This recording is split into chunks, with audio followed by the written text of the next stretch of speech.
Hey, this is Scott, and today I'm going to talk about some different techniques for walking with a handheld gimbal, and also see how they look side by side while walking normally with something like a GorillaPod.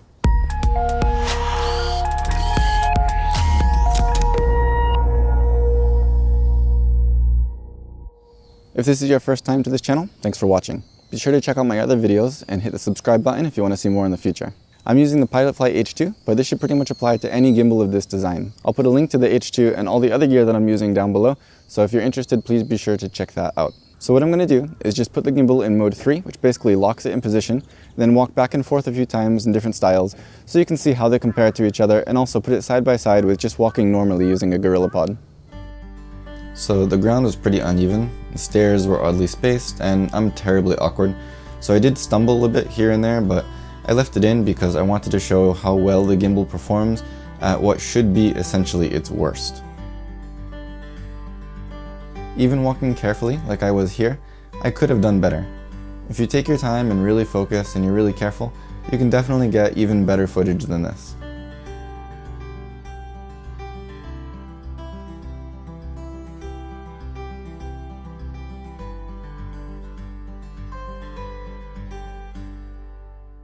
I've seen or heard this tip somewhere before, but I found that tilting the gimbal slightly forward helps to calm some of the up and down motions of walking.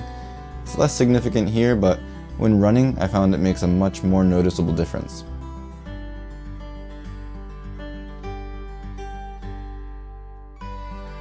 Speaking of that, here I am running without doing anything special.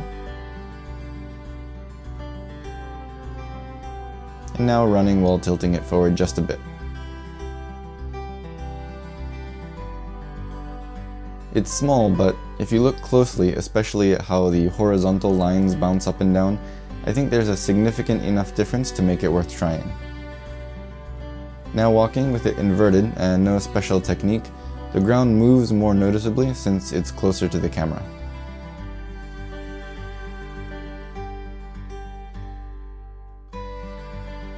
With even slightly bent knees and more focus on keeping that bouncing movement under control, I think this is a really cool point of view.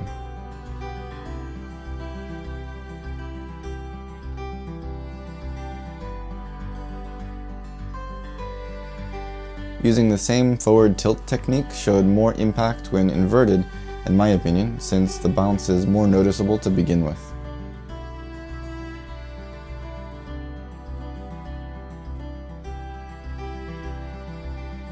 When you look at the normal careful walking and careful walking while tilting the gimbal forward, there's a slight improvement which could be probably made even better if you take your time more than I did here.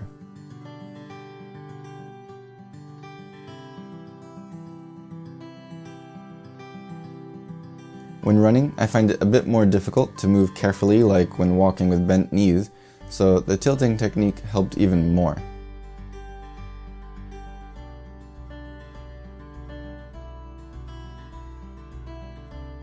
Side by side, the difference is even more noticeable than before. Again, look at those horizontal lines bouncing. Finally, taking a look at how the gimbal looks even with very little effort compared to something non-stabilized like the GorillaPod that I used here, it looks like the clip on the right is floating on a cloud. Keep in mind that I did have image stabilization on, and this is using a relatively wide lens, so it won't get much better than this for the clip on the left. In addition to being obviously shaky, you can see that I somehow totally failed to keep the GorillaPod level. I promise this wasn't on purpose to make it look bad.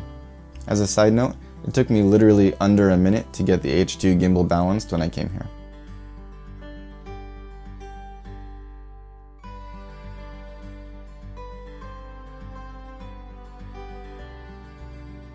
Be sure to check out the little home movie that I made with the H2 to see some more footage. I'll put a link down in the description below. Also, don't forget to hit the thumbs up if you like this video, and as always, thanks for watching.